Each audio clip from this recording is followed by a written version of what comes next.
Bom, pessoal, então hoje nós estudaremos uma técnica de caracterização de materiais, ângulo de contato, que é bastante simples. Você só vai precisar de uma câmera e de um software livre chamado ImageJ para chegar a esses valores, tá ok?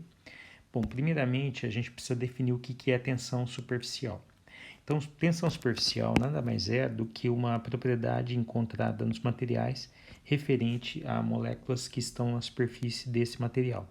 Então, a gente vai considerar duas moléculas no interior e duas moléculas na superfície do material. Quando as moléculas estão no interior, elas são atraídas por todos os lados por outras moléculas, certo? Essas forças que atraem essas moléculas são chamadas forças de coesão.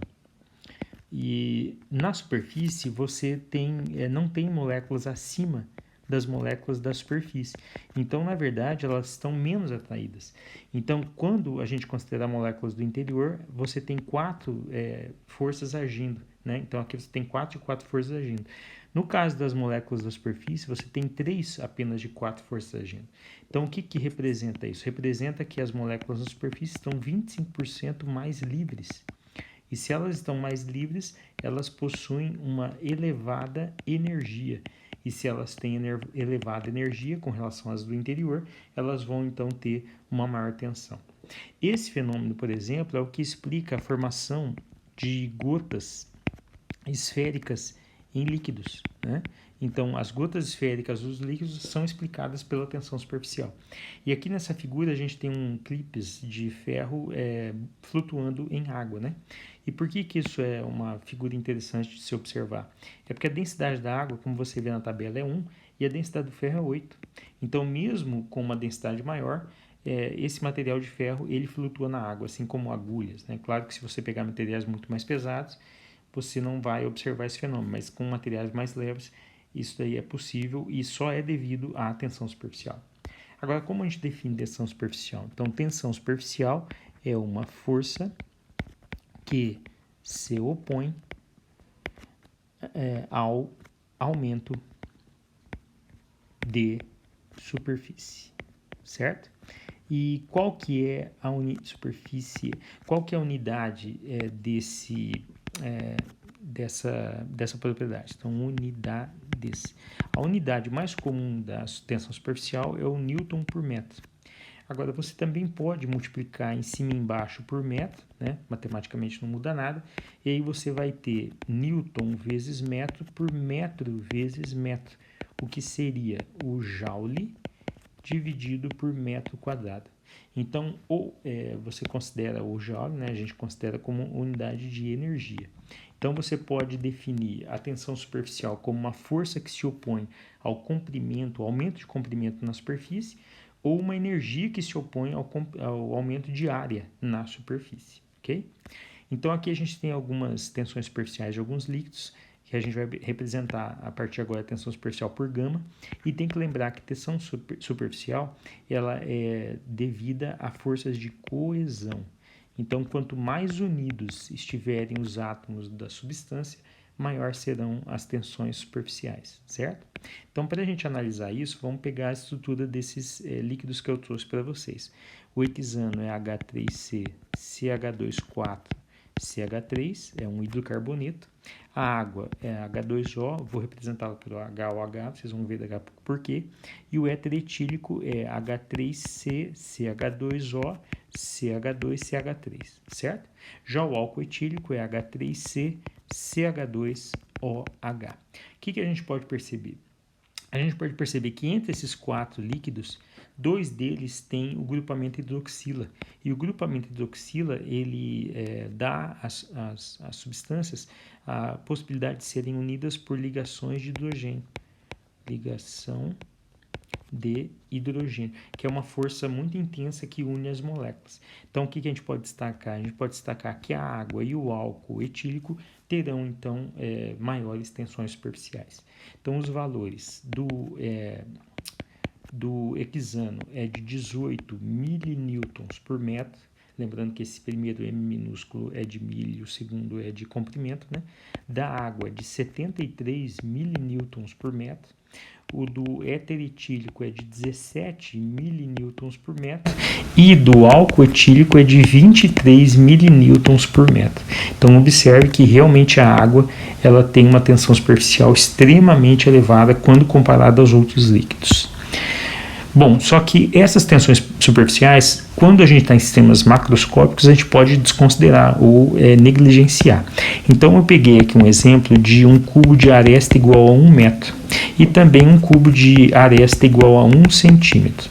Então o que essas contas tem no livro do Castellan, né, de Físico-Química, mas ele fez as contas estão lá, e ele chega à conclusão de que a relação de moléculas na superfície por moléculas no interior, quando o cubo é de 1 metro, é de 6 para 10 bilhões de moléculas.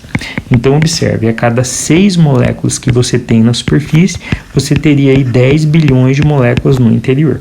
Quando você faz um cubo de aresta de 1 centímetro, essa proporção aumenta de 6 para 100 milhões. Então, claro que aumenta, mas ainda é muito pequeno, podendo ser desconsiderada a tensão superficial nesses sistemas macroscópicos. Agora veja bem, quando você tiver em sistemas onde as moléculas têm um diâmetro menor que 500 nanômetros, aí você tem que considerar esse fenômeno. E por que esse limite é importante? É porque muitas vezes nós desenvolvemos novos produtos no campo de nanomateriais. E em nanomateriais, muitas vezes nós estamos trabalhando com diâmetro de partículas muito abaixo de 500 nanômetros, ok? Agora, aqui eu trouxe duas figuras com gotas de água sobre superfície, e agora então a gente vai tentar desenvolver qual que é o conceito de ângulo de contato. Então, em qual das duas o ângulo de contato é maior e o que isso significa? Então, o ângulo de contato, pessoal, ele é tirado justamente na interface entre o sólido, líquido e o vapor, tá? Sólido, líquido e o vapor. E ele tem a ver com a molhabilidade da superfície. Então, o que a gente pode pensar então? Que o ângulo de contato sempre vai ter como base o ângulo reto de 90 graus. Então, veja bem, quando eu diminuir esse ângulo, fechar, né, para menor de 90, você vai ter uma superfície hidrofílica, e quando eu aumentar esse ângulo, né, abrir para além de 90, a superfície será hidrofóbica. Então, como é que a gente analisa esses ângulos nessas figuras? Essas figuras não são boas porque são do alto, né? Tem que ser uma figura lateral. Mas o que a gente pode pensar? A gente pode pensar aqui numa superfície, né? num plano de superfície, e aí você tira uma tangente na curvatura da gota aqui, ó. Certo? Então, esse ângulo de contato da primeira figura está representado aqui em azul, e na segunda figura, que é uma planta chamada lótus, né, você também faz uma superfície aqui do sólido e você traça a curvatura na gota aqui, ó. Agora, cuidado, quando você vai pegar o ângulo de contato, é sempre entrando no líquido. Então, nesse caso, o ângulo de contato, ele realmente é bem maior do que no primeiro caso. Okay?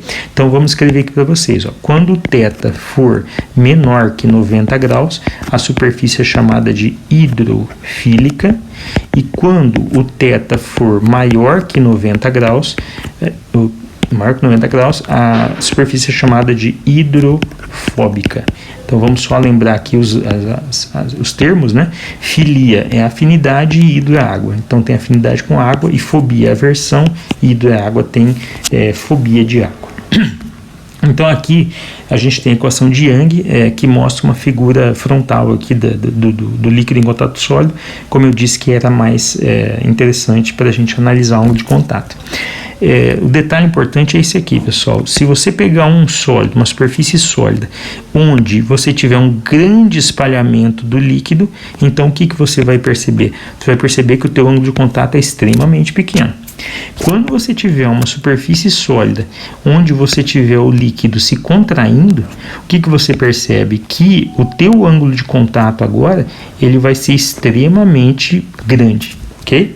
Então, é como eu estava dizendo no slide anterior, menor que 90 hidrofílico, maior hidrofóbico. O detalhe importante é que tem dois tetas limites que são importantes você lembrar. Um teta menor que 10 graus e um teta maior que 130 graus. Quando você tem um teta desse de menor de 10 graus, a superfície é chamada superhidrofílica. E quando você tem um teta maior que 130, o sólido é chamado de superhidrofóbico. Bom, aí você vai me perguntar, quando eu quero uma superfície superhidrofílica? Quando você trabalha com tintas. Porque quando você vai pintar uma superfície, você não quer formação de gotas, você quer, na verdade, a formação de um filme, que é um teta bem pequeno, como está representado aqui. E superfícies superhidrofóbicas é quando você quer antiaderente, né? Superfícies antiaderentes. Então, como é o caso das panelas de teflon. Porque quando você tem uma superfície com um teta muito grande, existe pouca interação do líquido com a superfície e daí facilita a remoção, por exemplo, de sujeira. Ok? Bom, só que a gente pode fazer o quê? A gente pode pegar a equação de Young, que é essa daqui representada, né? E a gente pode isolar o cosseno de teta. Então, para isolar o cosseno de teta, nós vamos ter a seguinte expressão. Cosseno de teta é igual a tensão superficial sólido vapor menos tensão superficial sólido líquido dividido por tensão superficial líquido vapor. Quem vai mandar nessa equação é a tensão superficial do sólido. Então, veja bem, tensão superficial do sólido. Quando ela for elevada, você vai ter o cosseno de teta sendo positivo e, portanto, o teta sendo menor que 90 graus. Quando essa tensão superficial do sólido for baixa, o cosseno de teta vai ser negativo e o teta vai ser maior que 90.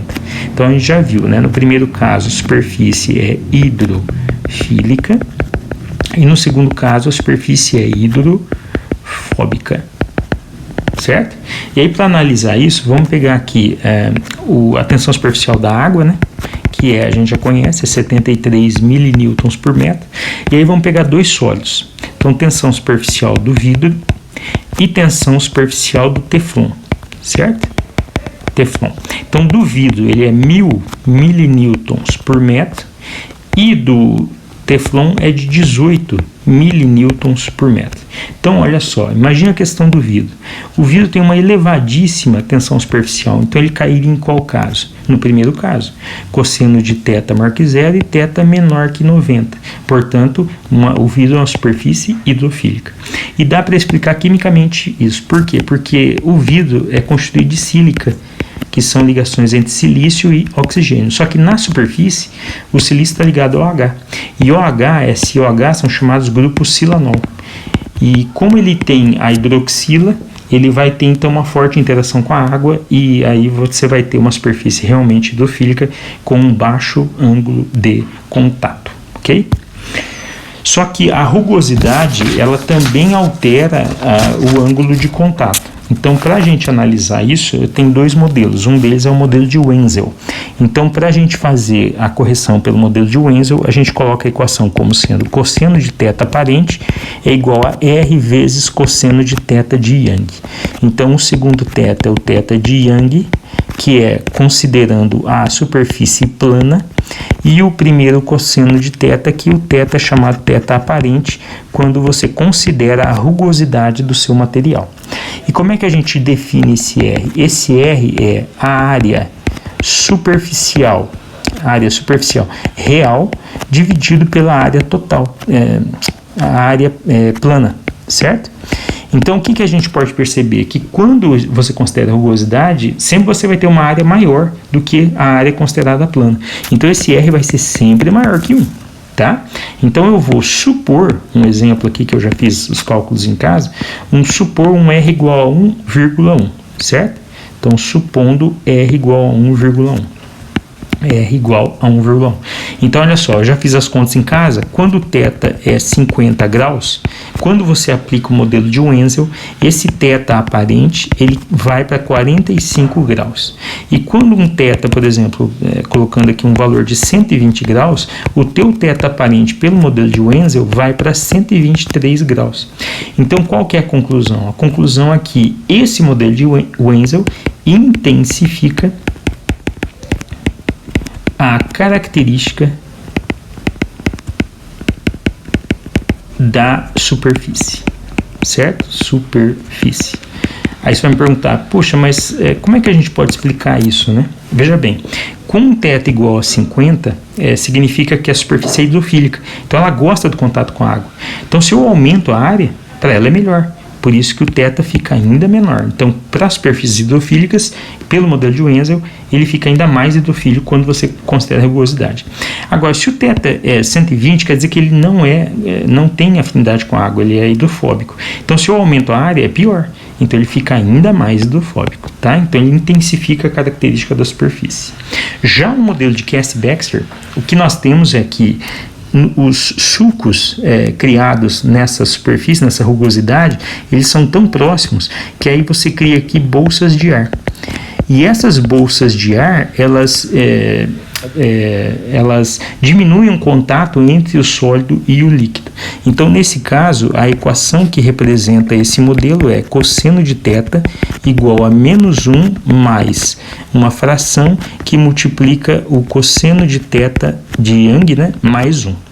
Então, o que seria essa fração? Essa fração seria a porcentagem do sólido em contato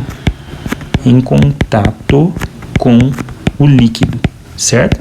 Então, quanto mais bolsas de ar, menor é o contato entre o sólido e o líquido. Então, vamos pegar uma situação limite aqui. Imagine que essa fração de sólido em contato com líquido, seja igual a zero. Se ela é igual a zero, o cosseno do θ aparente seria igual a -1 e, portanto, o θ aparente seria de 180.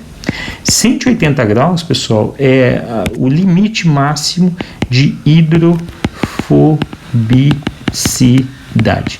Seria essa situação aqui, ó, você teria a superfície do sólido e você teria aqui a gota praticamente sem contato.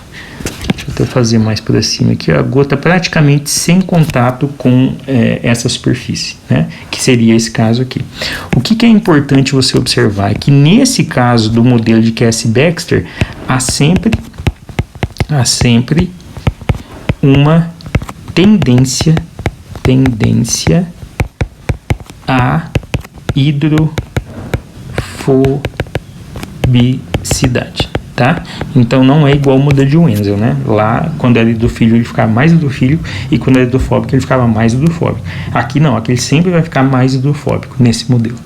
Então eu trouxe aqui para vocês, né, um exemplo de um artigo científico de 2019, desenvolvido por esses pesquisadores, onde eles fizeram nanobastões de óxido de zinco. Está aqui uma figura dos nanobastões e aqui está o modelinho que ele está propondo. Olha lá, ó, você tem o líquido que não entra quase em contato com o sólido. Então, seria uma superfície super hidrofóbica.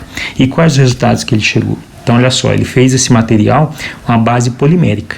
Então, quando não tem nada de óxido de zinco, né, 0%, é só o material polimérico, o ângulo de contato já é hidrofóbico, é 108 graus. Agora, com 0,5% dos bastões de óxido de zinco, olha para quanto vai o ângulo de contato, praticamente 160. Então, realmente é super hidrofóbico.